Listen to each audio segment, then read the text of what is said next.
Сайн байцгаана уу? Руна ТV суугтаа тавтай мэрэлцгаана уу? Өнөөдөр би та бүхэндээ Солонгос улсад гарсан нэгэн хэргийг ярих гад бэлтлээ. 2024 оны 12 сарын 6-ны өдрийн 14 цаг 30 минутын орчим Инчон хотын Жүнгүү дүүргийн Ёнжондуу аралдах нэгэн замаар явж байсан иргэн замын хажууд цагаан өнгийн SUV машин зогсож байгааг олж хардаг. Тэр хүн тэр машиныг нэлээд удаан ажигладаг. Учир нь гаднаас нь харахад энгийн л машин байсан боловч машин дотроос ямар нэгэн утаа тасралтгүй савсаар байсан. Гэхдээ сонин нь машин дотор гал гарлаа гэж хэлэх хэмжээнд утаа тийм их биш, маш сул багахан утаа гарсаар байсан. Гэхдээ ойртох тусам шатаж түлэгдэж байгаа мэт хурц үнэр машин дотроос хүчтэй мэдрэгдэж эхэлдэг. Цонх нь хар өнгийн наалттай учраас дотор нь яг юу агаан сайн харагдахгүй. Гэхдээ тодорхой байсан нэг зүйл нь дотор нь хүн байгаа гэдэг нь бол хэлбэр дүрсээрээ мэдэгдэж байсан. Тэр үед тэр иргэнд ямар нэгэн муу юм хийж байгаа болов гэсэн бодол төрөөд цагдаагийн газар руу залгаж мэдгдсэн. Машин дотор хүмүүс хар тамхи хэрэглээд байх шиг байна гэж цагдаа нарыг дууддаг. Ингээд цагдаагийн машинууд хурч ирээд машин болон орчныг бүслэн дотор байгаа хүмүүсийг гарч ирэхийг шаардсан боловч хүмүүс ерөөсө гарч ирээгүй. Ингээд эцэст нь цагдаа нар өөрсдөө машины хаалгыг нь онгойлгож дотор талыг нь шалгахаас өөр аргагүй болсон. Хаалгыг онгойлгоход дотор нь ухаан алдсан мэт харагдсан хоёр эрэгтэй сууж байсан. Нэг нь жолоочийн суудал дээр, нөгөө нь зорчигчийн суудал дээр тус сууцгааж байсан. Цагдаа нар түргэн тусламж дуудан, түргэн тусламж ирж хоёр иргэнийг яаралтай ойролцоо хэмлэг рүү авч явдаг. Хоёулаа утаа их хэмжээгээр амьсгалсан бололтой ямар ч ухаангүй байсан бөгөөд байдал бол нэлийн хүнд харагдсан. Хэрвээ тэр иргэн яг тэр үед цагдаа дуудаагүй бол хоёр хүн хоёулаа нас барах эрсдэл маш өндөр байсан. Цагдаа нар машины дотор талыг нягтлан шалгасан ч мэдээлэгчийн сэжиглсэн шиг мансууруулах бодис хэрэгэлсэн уул мөр бол машин дотроос илрээгүй. Харин дотор нь тогоо түүний дотор нүүрс тавьсан байгаа нь илэрсэн. Ихэвчлэн солонгос хүмүүс машин дотроо амиа хорлохдоо ашигладаг тэр зүйлсүүд байсан гэсэн үг.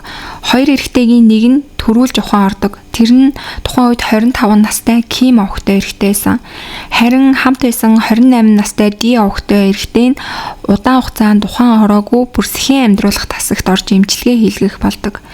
Эмнэлэгт эмчилгээ хийлгэж байх үед нь цагдаа нар машины бүртгэлийг нь шалгаад үзсэн чинь тэдний сууж байсан машин өөр хүний нэр дээр бүртгэлтэй байсан. Тэр нь болохоор тухайн үед 24 настай Чвэ гэдэг эмэгтэйгийн машин болох нь илэрсэн. Гэхдээ тэр машин дотор бол Чвэ байгаагүй. Ийм төрлийн амиа хорлол үйлдэл хийдэг хүмүүс бол ихэвчлэн өөрийнхөө машин эсвэл түрээсийн машин дотор энэ орлогоо хийх нь олонтой байдаг. Харин өөр хүний эзэмслийн машин дотор ийм зүйл хийх гэж оролцсон нь бол нэлээд сонио харагдчихсан. Гэхдээ амиа хорлох гэж байгаа болохоор хамаагүй гэж үзээд танихгүй хүний машиныг хулгайлаад тэрэн дотор энэ үйлдэлийг хийсэн болов уу гэж цагдаа нар бас таамаглаж исэн. Ямар ч байсан цагдаа нар бол машины эзэн эмэгтэйн байршлыг хайж эхэлэн тэр өдөр 17 цаг 50 минутын орчим цагдаа нар машины эзэн болох Чвэ охтой эмэгтэйн гэрт очицгоодог. Инчон хотын Мижухоль дүүргийн Тува донд байрлах нэгэн жижиг вилла руу орж хаалгыг нь тогссон ч дотроос ямар ч хариу хөдөлгөөн чимээ илрээгүй. Тэгээд цагдаа нар хэсэг хүлээсний эцэст хаалгыг нь хүчээр онгойлгон дотогш ортол тэндээс маш муухай үнэр үнэртэж байсан бөгөөд орны дээр нэг эмэгтэй нас барсан байдалтай хэвтэж байгаа нь олдсон. Тэр эмэгтэй цагдаа нарын хайж байсан цагаан SUV машины эзэн Чвэ эмэгтэй байсан. Талигаач орны дээр хэвтэж байсан бөгөөд нас бараад нэлийн хугацаа өнгөрсөн бололтой аль хэдийн их хэмжээгээр бие нь ялзарч эхэлсэн байсан. Хамгийн ноцтой нь энэ эмэгтэй шинж харсан хүнд алуулсан гэдэг нь ол илт харагдчихсан. Хүзүүн дээр нь хүчтэй дарж боосон мэт боомлсон уул мөр тод харагдсан. Нүүрэнд нь цус хуралт, нүдний салстад цусрахаг толб зэрэг шинжүүд ажиглагдсан. Мөн гуй хэсэгт нь хүчтэй дарсан мэт үүссэн тод хөхрөлт, няцралтын мөр нүдээр харахад л илэрхий байсан. Бугуунд нь ч гэсэндээ хүлсэн, бадсан, зуурсан юм шиг мөрнүүд байсан. За ингээд нөхцөл байдлыг нэгтгэх юм бол машины эзэн Чвэ охтой эмэгтэй гэртээ алуулсан байдалтай олдсон. Харин түүний машин дотор хоёр эрэгтэй амиа хорлох үйлдэл гаргасныхаа дараа машин дотроос олдсон байгаа. Цагдаа нар энэ холбоосыг задлан ухаж эхэлсэн. Тэдний үзэж байсан хамгийн хүчтэй сэжигтнүүд нь машин дотор олдсон Ким охтой эр мөн Одоогоор ухаан ороогүй байгаа Ди овогтой эрэхтэй байгаа. Цагдаа нарын таамгаар эдгээр ирчүүд Чвэг алчхаад машиныг нь хулгайлан зүхтааж дараа нь машин дотор нь энэ үйлдэл хийсэн байх магадлалтай гэж үзсэн. Гэхдээ энэ нь одоохондоо зөвхөн с жиг төдий нотлохоо бүрэн тод бишээс учраас газар дээрх үзлэг мөн орон сууцны орчим дах CCTV мөрдөн шалгалтаар нотлох баримтуудыг цуглуулахаар болдог. Гэр дотор тодорхой гадны уул мөр хүчээр гэрлүүн эвдэж орсон уул мөр юусоо байгаагүй. Энэ нь гэмт хэрэгтэн Чвэг сайн таньдаг ойрын хүн нь байх магадлалтай, эсвэл Чвэ өөрөө хаалгаа онгойлгож өгөх хэмжээний тийм хүн байсан байх магадлалтай гэж цагдаа нар бол үндэжсэн. Ингээд цагдаа нар болохоор оршин суугчдаас нь бас ингээд мэдээлэл аваад эхэлсэн чинь хөршүүдийн мэдээлэл бол нэг зүйл дээр бүгдээрээ ам нийлжсэн. Тэр нь энэ эмэгтэйгийн гэрт янз бүрийн ирчүүд нэлээд орж гардаг байсан. Ялангуяа нэг эрэгтэй Чвэтэй маш дотн бараг хамт амьдардаг байсан баха гэж хэлдэг. Ингээд виллагийн гадна талын CCTV-г шинжилээд үзэхэд цагдаа нарын төсөөлсөн зүйл үнэн болж таарсан. 11 сарын 23-ны өдрийн 17 цаг 15 минутын орчим виллагаас нэг эрэгтэй гарч ирдэг. Нүр царайг нь тулгаад үзэхэд машин дотор олдсон, төрүүлж ухаан орсон Ким залуутай яг таарж исэн. Тэр хүн дараа нь дахин нэг удаа виллагийн өмнө гарч ирсэн бөгөөд тэр үед Чвэгийн SUV-г машиныг жолоодоод хаашаа ч юм бэ явж байгаа нь харагддаг. Ингээд цагдаа нар маргааш нь буюу 2024 оны 12 сарын 7-нд эмнэлгээс Кимийг сэжигтнээр баривчилдаг. Харин Ди овогтой эрэгтэй нь бол хараахан ухаан ороогүй байсан болохоор эмчилгээний явцыг нь ажиглаж байгаад дараа нь мэдүүлэг авъя гэж цагдаа нар төлөвлөсөн байсан. Ким овогтой итгээд байцаалтан дээр байнга л мэдүүлэг өгөхөөс татгалзаж би юу ч санахгүй байна гэж хэлжсэн. Тиймээс цагдаа нарт бол нэмэлт баримт зайлшгүй хэрэгтэй болсон. Ингээд нэмэлт мөрдөн шалгалт эхэлсэн. Нэгжлэлээр Ким өөрийн утаснаас гадна хохирогч Чвэгийн утсыг биедээ авч явж байгаа нь илэрдэг. Тиймээс тэр хоёр гар утсанд бол нарийн шинжилгээг хийж нотлох баримт хайхаар болдог. Маргааш нь улсын шинжилгээний байгууллагаас хүзүү боогдсноос үүдэлтэй амьсгал боогдол гэсэн Чвэгийн амь насаа алдсан шалтгааныг бол дүгнэдэг.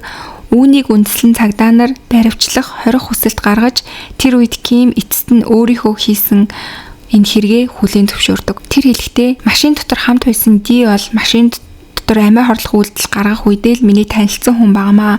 Энэ хэрэгтэй ямар ч холбоогүй гэж хэлсэн. Цагдаа нар түүнээс чи яагаад Чвэгийн амь насыг хөнөөсөн бэ гэж асуусан чинь би Чвэгаас маш их хэмжээний мөнгө зээлчихсэн байсан юм аа. Тэгээд тэр надаас мөнгөө байнга нэхэд исэн болохоор миний уур хүрээд амь насыг нь хөнөөсөн гэж мэдүүлсэн. Тэгэхээр түүний хэлж байгаагаар бол Чвэгийн амь насыг уурнаасаа болж хөнөөчгөөд дараа нь интернетээр Ди гэдэг залуутай танилцаад түүний машин дотор хамтдаа амиа хорлох оролдлого хийсэн байна гэсэн үг байгаа. Ким хамгийн гол шийдвэрлэх асуулт, хариулт гарах болгонд асуултуудаас байнга бултаж мөрдөн шалгахад амаргүй байсан ч гэсэн цагдаа нарын уйггүй судалгаа хийсний үндсэн дээр бол баримтууд нэг нэгээрээ илэрч эхэлсэн. Ер нь бол түүний хүн амны хэрэгүүлсэн шалтгааны гол зүйл нь бол мөнгө байсан. Нас орсон Чвэгийн санхүүгийн гүйлгээг нь шалгахад банкны аппликейшн ашиглаад 15 удаагийн гүйлгээгээр 11 сая 470 мянган воныг өөр данс руу шилжүүлсэн болох нь тогтоогддог. Мөн тэр орой Ким өөрийгөө Чвэ гэж дүрсгээд түүний какао ток руу орон Чвэгийн ажлын олон хүн рүү мессеж явуулсан байсан. Манай ээжийн талын нэг хүний биеийг муудчихлаа. Би хэд хоног амрах хэрэгтэй боллоо. Ажилдаа очиж чадахгүй нэ гэх мэтээр тайлбархийн нийт 6 удаа 6 хүн рүү мессеж илгээсэн байсан. Уг нь бол зөвхөн удирдах албан тушаалтаа нэг хүн рүүгээ л мессеж илгээх ёстой байтал ингээд 6 хүн рүү бичсэн байсан. Мөн Чвэгийн ээж рүү хүртэл таныг удахгүй очиж авнаа, удахгүй уулзъя гэж мессеж бичсэн. Үүний дараа 12 удаа ээжтэй бас чатлж харилцсан байсан. Чвэгийн амь насыг хөнөөснийхөө дараа Ким энэ тентхийн чочид буудлуудаар хисэж байх зураа интернет шууд дамжуулалтын нэвтрүүлэг үзэн интернетийн лайв стрим хийдэг BJ эмэгтэй рүү Чвэгийн данснаас бас их хэмжээний мөнгө шилжүүлсэн болох нь илэрдэг. Тэгээд үүнийхээ дараа интернетээр Дитэй танилцаад уулзаж амиа хорлохоор ярилцсан байсан. Ким Ди гэдэг залуутай телеграмаар танилцаж телеграмаар чатлан хизээ хаана яаж амиа хорлох талаараа ярилцаад 12 сарын 6-нд уулзахаар тогтцоосон байсан. За ингээд Кимийг байцаалт өгж явах явцад эмнэлэгт байсан Диас ухаан орж байцаалт өгдөг. Тэгэхэд энэ хэрэгтэй огт холбоогүй боддоор тогтоогддог. Үнэхээр л зөвхөн түүнтэй уулзаж амиа орлох үйлдэл хийх гэжсэн. Тэгхийн тулд танилцсан болох нь илэрдэг. Хэрвээ гэмт хэрэгт амьд үлдээгүй бол энэ хэрэг бол бүр талд өнгөрөхч боломжтой байсан гэсэн үг. Азар гэмт хэрэгт амьд байсан учраас яг энэ хэргийн учир зангилаа тайлагдаж гэмт хэрэгтэн ч гэсэн баригдаж чадсан байгаа. За тэгээд гэмт хэрэгтэн Кимийн хувьд болохоор 2022 оны 4 сард Луврын эргээ шоронд орж дараа нь суллагдсан. Түүнээс өмнө ч Лувр хулгай хүчирхийлэл зодоон цохон гэд элдв гэмт хэрэгийг үйлдэж эрүүгийн шийтгэл авч байсан хүн байсан. Тэгээд Чой эмэгтэй болоод гэмт хэрэгтэн Ким хоёр яаж танилцсан бэ гэх юм бол Ким шоронд орчоод суллагдаад 1 сарын дараа Инчонд байдаг нэгэн караокед ажилтнаар ажиллаж байх үед нь тэнд үйлчлүүлэгчээр ирсэн Чойтой анх танилцсан. Тухайн үед тэд харилцан бие биендээ таалагдсан. Ингээд ер нь бол үерхэж хэлцгээсэн байгаа. Дараа нь харилцаа нь улам гүнзгийрч бүр энэ хэрэг гарсан Чойгийн виллад хамт амьдардаг болсон байсан. Ким караокед тийм ч удаан ажиллаагүй, дараа нь бараг тогтсон ажилгүй, зүгээр л идэж уугаад найз бүсгийнхээ ажилд нь хөргөж өгч аваад түүнээс халаасны мөнгө авч хэрглэж амьдарч исэн нь тодорхой болдог. Ингээд тэр жилийн 11 сараас тэр хоёрын харилцаа аажмаар муудаж эхэлсэн. Ким Чойд би нэг бизнес төлөвлөж байгаа, хуурамч бараа зардаг бизнес. Чи надад жоохон мөнгөний хөрөнгө оруулалт дэмжлэг үзүүлээч гэж хэлсэн байсан. Тэгээд Ким болохоор Чойгээс 5 сая воныг зээлхийг хүссэн. Тэгээд Чой болохоор Ким 5 сая воныг зээлсэн. Тэгтэл тэр бүгдийг нь интернетийн хууль бус мөрөөдө тоглоомын сайтад хийгээд алдчихсан. Тэгээд үүнийгээ болохоор Чойд coin хийж байгаад алдчихлаа гэж худлаа яриад одоо би дахиж ийм зүйл хийхгүй гэж хэлсэн байгаа. Тэгээд энэ үеэс эхлэн аль хэдийн Чойгийн сэтгэл бол нэлээд хурж хэлсэн байсан. Чой эх жилийн 3 сар хүртэл би чамд хугацаа өгье. Тэр хүртэл заавал 5 сая воно буцааж надад төлөөрэй гэж түүнд хэлсэн байгаа. Гэтэл Ким үүнээс эхлээд л Чойд ер нь бол ус сонзон санаж эхэлсэн гэж мэдүүлж байгаа. Энэ үеэс эхлэн утасныхан шинжилгээгээр шалгаад үзэх юм бол Ким яг энэ үеэс эхлэн Чойгийн амь насыг хөнөхөр шийдсэн байсан. Ингээд тэр өдрийн орой буюу 22 цагийн үед интернетэд орж утаа, нүүрс, хүзүү хоолой, боох, арга гэх мэтчлэн янз бүрийн тиймэрхүү хайлтуудыг хайсан байсан. Тэгээ тэр өдөр болохоор Ким Чойд би 5 сая воныг чинь өгөх гэж байхад чи надад итгэхгүй намайг дорд үзэж байна гэж түүн рүү уурлан хэрэлдэж эхэлсэн байгаа. Тэгж жагаад түүний хоолойг нь хэдэн минутын турш боож амьсгалах боломжгүй болгож амь насыг нь хөвнөөсөн.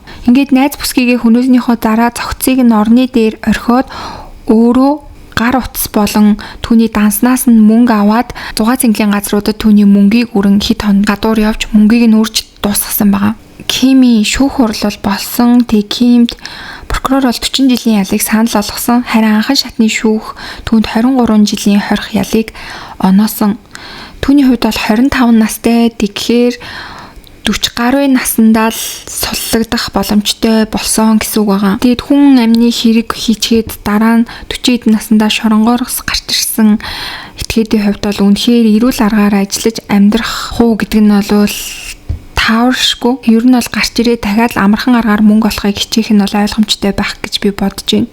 За тэгээд түүний хувьд болохоор найз бүсгийнх насыг хөнөөчөөд тэгээд дараа нь өөрийнхөө амийг хорлох гэж оролцсон үйлдэл нь бол бүх мөнгийг нь үрээ дуусчихсан. Тэгээд одоо хаанаас мөнгө олохоо мэдэхгүй. Тийм учраас ер нь үхээ гэж бодоод амнасаа хорлохыг оролцсон юм шиг байна. Түүнээс яг гимсэн сэтгэлээр амиа хорлох үйлдэлийг гаргасан бол биш байсан юм шиг байгаа гэж би бодож байна. Тэгээд та бүхэн бас энэ хэрэг дээр юу гэж бодож байна?